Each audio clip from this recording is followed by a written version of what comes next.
Imagine waking up to the sound of your prized cows mooing in distress, only to find out your nightmare neighbor is behind it all. That's exactly what happened to me. Jack Thompson. On that fateful summer morning in rural Texas. Karen Wilkins, our HOA president and the queen of complaints, had finally crossed the line from petty grievances to outright theft. And boy, did karma come knocking hard. Let me take you back to how this all started. Our little community on the outskirts of Austin was supposed to be peaceful, rolling hills, friendly folks, and enough space for everyone to mind their own business. But Karen? Oh, she made it her mission to turn our haven into her personal kingdom. She'd been on my case for years about my small herd of cattle. They're a nuisance, she'd screech at HOA meetings, her voice echoing like nails on a chalkboard. The smell. The noise. This isn't a farm, it's a subdivision. Never mind that my family had been raising livestock here long before the HOA even existed. My grandpa built this place with his bare hands. And those cows weren't just animals, they were our livelihood. Providing milk, beef, and even a bit of extra income from local markets. The tension had been building like a storm cloud over the prairie. Karen started with fines, $50 for unsightly fencing, $100 for excessive animal sounds. I'd pay them grudgingly, sighing deeply as I wrote those checks, the ink smearing under my calloused fingers. But it escalated. One evening, as the sun dipped low and painted the sky in fiery oranges, she marched over to my property line, her high heels sinking into the soft earth.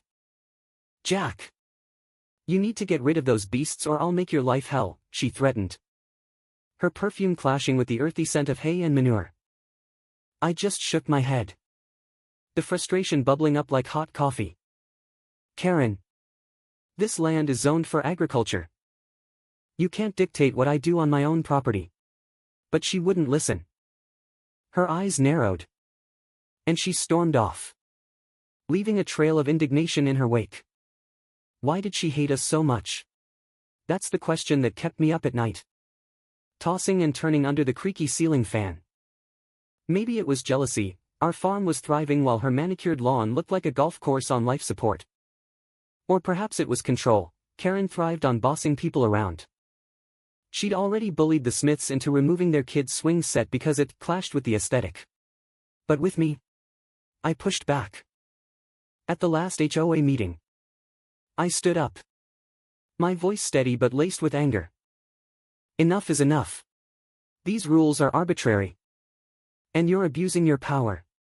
The room fell silent, except for a few murmurs of agreement. Karen's face turned beet red, and she slammed her gavel down with a crack that echoed like thunder. This meeting is adjourned, she barked. But I could see the fury in her eyes. That was the spark that ignited the fire. Little did I know, she was plotting something sinister. A week later, whispers started circulating. My buddy Mike, who runs the feed store downtown, pulled me aside one afternoon. The air was thick with the smell of grain and dust as he leaned in close. Jack, I overheard Karen talking to some shady guys at the bar. Something about taking care of the problem permanently. My heart skipped a beat. What did that mean? Theft? Sabotage? I brushed it off at first, chuckling nervously. Nah. She's all bark. But deep down, a knot formed in my stomach, twisting like a rope. That night, sleep evaded me. The house was quiet, save for the occasional hoot of an owl outside. My wife, Emily, snuggled closer, her breath warm against my shoulder. You're worrying too much, she murmured. But I could hear the doubt in her voice. Our son, Tommy, was upstairs, probably scrolling on his phone, oblivious to the brewing storm. As farmers, we're used to early mornings. But this one was different. At 4 a.m., a low rumble pierced the silence, the sound of an engine idling near the barn. My eyes snapped open. Adrenaline surging through my veins like electricity. Emily! Wake up! I whispered urgently. My heart pounding. She bolted upright. Her eyes wide. What is it? I grabbed my shotgun from the closet. The cold metal grounding me as I crept to the window. Peering out into the moonlit yard. I saw shadows moving, two figures unhitching the gate to the pasture. And there, in the dim light, was Karen's unmistakable silhouette, directing them like a drill sergeant. Hurry up. You idiots. Load those cows before anyone notices, her voice hissed, carrying on the crisp night air. Rage boiled inside me. How dare she? This wasn't just a complaint, this was criminal. I shook Emily's shoulder. Call the family. And Tommy, get him down here. She nodded. Her fingers flying over her phone as she dialed my brother, Hank, who lived just a mile down the road. Within minutes, the cavalry arrived. Hank pulled up in his truck, tires crunching on the gravel. His wife Lisa and their grown kids piling out. Tommy burst from the house, baseball bat in hand, his teenage bravado masking the fear in his eyes. Dad! What's going on? He asked. Breathless. I pointed toward the barn. The metallic tang of fear mixing with the familiar barn smells. Thieves! And Karen's leading them. His jaw dropped. No way. That witch?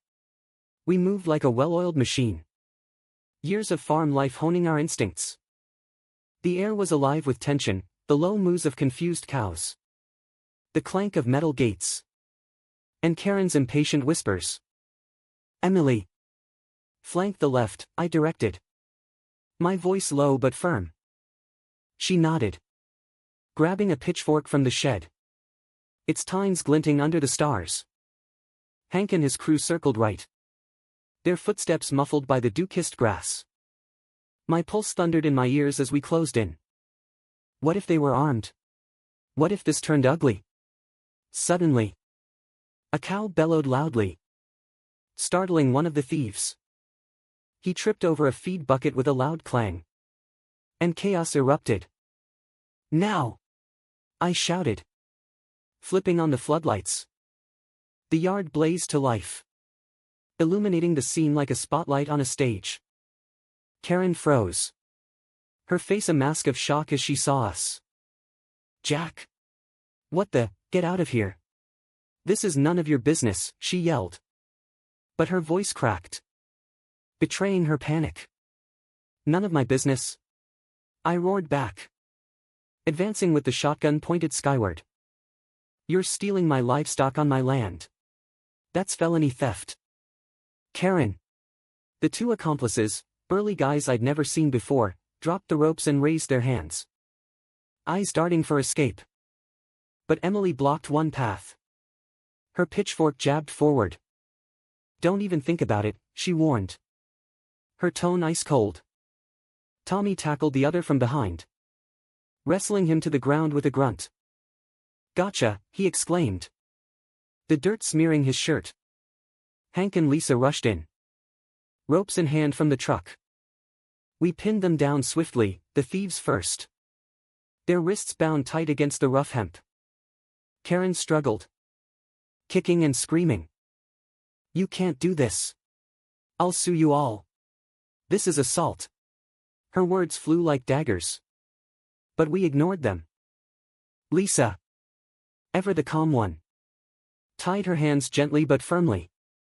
Lady, you brought this on yourself, she said with a sigh, the night air cooling our heated brows. As we secured them against the barn wall, the reality hit. The trailer they'd brought was half loaded with my cows, their eyes wide and frightened. I patted one on the flank, whispering, It's okay, girl. The smell of sweat and fear hung heavy, mixed with the earthy aroma of the animals. Emily pulled out her phone, recording everything. This is going viral. Karen, Your HOA tyranny ends tonight. Karen's face twisted in fury. You peasants. You think you can touch me? I own this community. But oh. The twist that came next, it was like a punch to the gut. As the sheriff's deputies arrived, sirens wailing in the distance, we discovered the accomplices weren't just random thugs. One of them, under questioning, spilled the beans. She hired us, he confessed. Nodding at Karen. Paid us $5,000 to make it look like rustlers. Said she'd sell the cows and frame you for insurance fraud. My blood ran cold.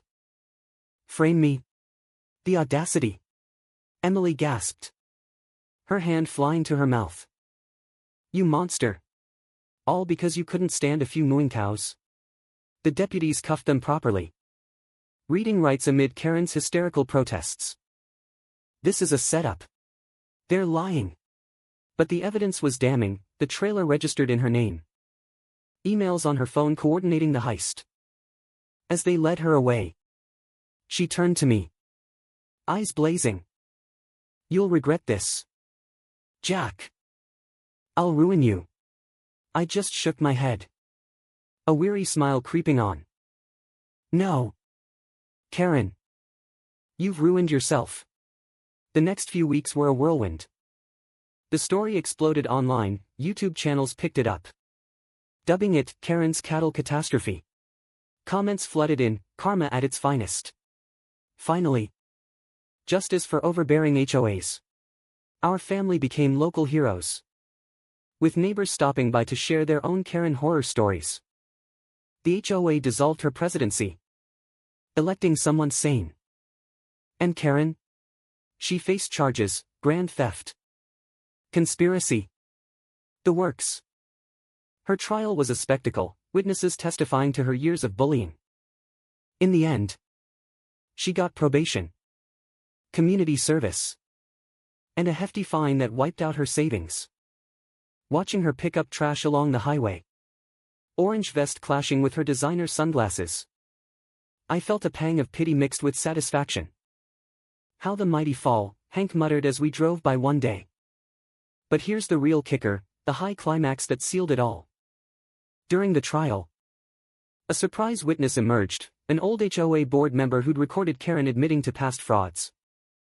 I bend the rules to keep things perfect, she'd boasted on tape. The courtroom erupted in gasps as the audio played, her voice dripping with arrogance. The judge slammed the gavel. Her fate sealed. It was poetic justice. The kind that makes you believe in the universe's balance. Looking back, as I sit on my porch now, sipping coffee with the morning mist rising over the fields, I realize this wasn't just about cows. It was about standing up to bullies, protecting what's yours, and letting karma do its thing. The air smells sweeter now, free of her toxic presence. My family grew closer through the ordeal. Tommy even talks about taking over the farm one day. And to anyone facing their own Karen, don't back down. Fight with facts. Rally your people. And watch the tables turn. Because in the end, true justice isn't just a win, it's a lesson that inspires us all to be better. Kinder neighbors. Who knew a midnight rustle could lead to such sweet redemption?